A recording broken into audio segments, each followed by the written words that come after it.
آج جو سب سے بڑی خبر کچھ ہی دیر پہلے آئی، آپ لوگوں نے بھی سنی،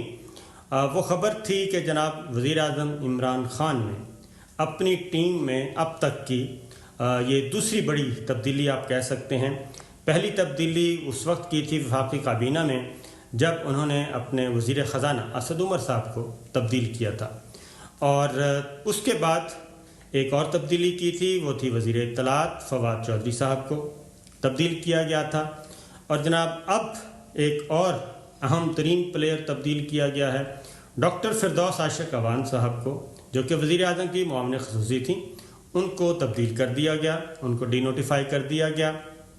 اور ان کی جگہ پہ شبلی فراز جو سینٹ میں قائد ایوان ہیں، لیڈر آف دی ہاؤس ہیں،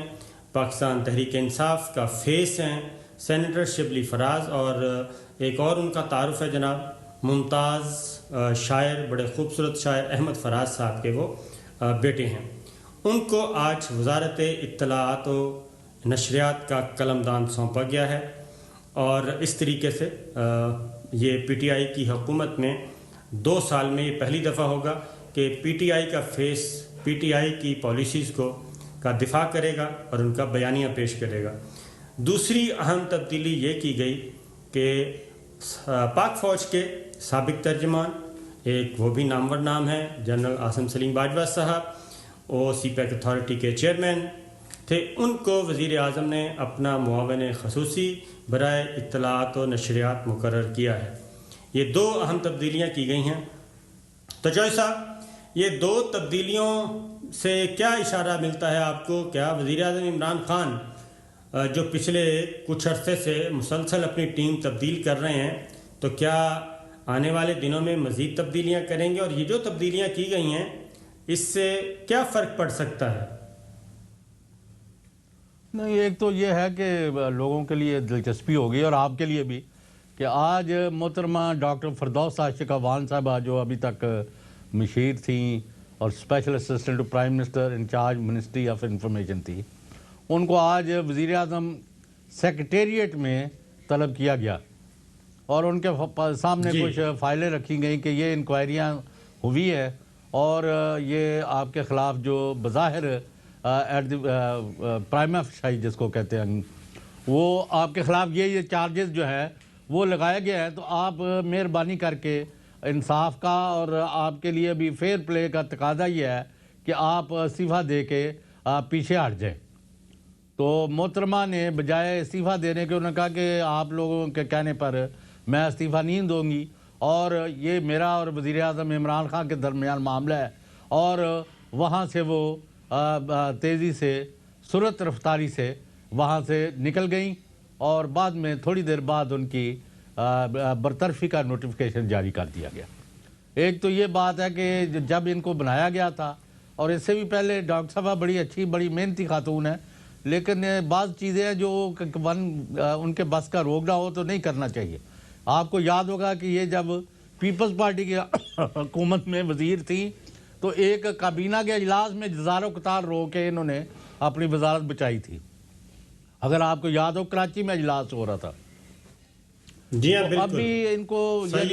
جن نے بھی ان کو لگوایا تھا، ہم نے اسی وقت ہی مشورہ دیا تھا کہ ان کو کوئی اور کام دے دیں، یہ کام ان کے بس کا روک نہیں، لیکن بہرحال جو حکمران ہوتے ہیں اور حکومت میں بیٹھے ہوتے ہیں وہ آپ کے مشوروں پر کان نہیں دھرتے۔ اب آپ نے پوچھا یہ جو تبدیلی ہوئی ہے، تو بظاہر نظر آتا ہے کہ سینیٹر جو ہے شبلی فراز، وہ پارلیمنٹ کے اندر وزیر اطلاعات و نشریات کے طور پر تمام معاملات کو سنبھالیں گے، اور جو اسپیشل اسسٹنٹ ہے وہ بیہائنڈ دی سین یا پالیسی سازی میں اپنی انپٹ دیں گے۔ تو یہ باری برکم چینج تبدیلی آئی ہے اور بڑی ٹیم آئی ہے، ہمیں نہیں اندازہ کہ یہ اس سے انہوں نے کیا رزلٹس لینے ہیں، اور آیا وہ دے سکیں گے کہ نہیں دے سکیں گے۔ میں اپنی رائے اس فی الحال اس کے معاملے میں اگر آپ اجازت دیں تو میں ریزرو کرتا ہوں۔ بالکل ٹھیک ہے۔ اور دوسری بات جو صاحب یہ بھی ہے کہ شبلی فراز صاحب تو ظاہر ہے پہلی دفعہ میدان میں اتریں گے، لیکن وہ قائد ایوان ہے سینٹ میں، لیڈر آف دا ہاؤس، وہاں پہ ان کی کارکردگی بہت ہی کیا کہنا چاہیے پازیٹیو اور مثبت اس کو گنا جاتا ہے، اور وہاں پہ وہ ایک انتہائی سنجیدہ طریقے سے ذمہ داریاں ادا کر رہے تھے۔ وزارت اطلاعات و نشریات آپ کو پتہ ہے کہ ایک اہم ترین وزارت ہوتی ہے کسی بھی گورنمنٹ کے لیے، اور بہترین بلے باز جو ہے وہ میدان میں اتارا جاتا ہے۔ تو پہلے جو فیس تھے وزارت اطلاعات میں جتنے بھی آئے وہ پاکستان تحریک انصاف کے بنیادی ارکان میں سے شامل نہیں تھے۔ فواد چودھری صاحب آپ کو پتہ ہے کہ وہ آئے تھے تقریباً کہہ لیں 5-7 سال پہلے پاکستان تحریک انصاف انہوں نے جوائن کی تھی،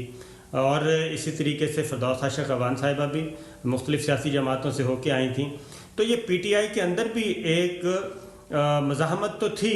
کہ ہمارے اپنے اصل فیس جو ہیں وہ کہاں ہیں، اور دوسرا یہ کہ ایک نان الیکٹڈ لوگوں پہ کیوں بھروسہ کیا جا رہا ہے، انحصار کیا جا رہا ہے۔ تو یہ ایک تبدیلی میرا خیال ہے کہ اس سینس میں بھی پاکستان تحریک انصاف کے اندر بھی تو ایک مزاحمتی گروپ موجود ہے نا، جو چاہتا ہے کہ پاکستان تحریک انصاف کے اپنے فیس جو ہیں وہ آئیں۔ اسی طریقے سے آپ نے دیکھا کہ اسد عمر صاحب جن کو فارغ کیا گیا تھا وزارت خزانہ سے، لیکن اس وقت وہ بہت ہی نمایاں ہو چکے ہیں، این سی او سی کے وہ سربراہ بن گئے ہیں، مختلف وزارتیں ان کے پاس ہیں، اور وہ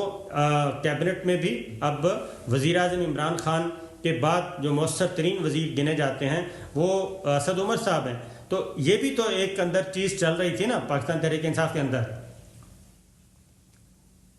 اصل میں آپ بالکل ٹھیک فرما رہے ہیں۔ اسد عمر کے اندر جو بڑی تبدیلی آئی ہے کہ جب یہ پہلے وزیر خزانہ تھے تو انہوں نے سم ہاؤ ایسا تاثر ملا کہ وہ عقل کل سمجھتے اب آپ ان سے آدھی گھنٹی ہوگی تو وہ جواب دیں گے۔ انہوں نے اگر آدمی آپ اصلاح کر لے۔ چوہدری صاحب آپ کو میں روک رہا ہوں، اسد عمر صاحب اس وقت ہمارے ساتھ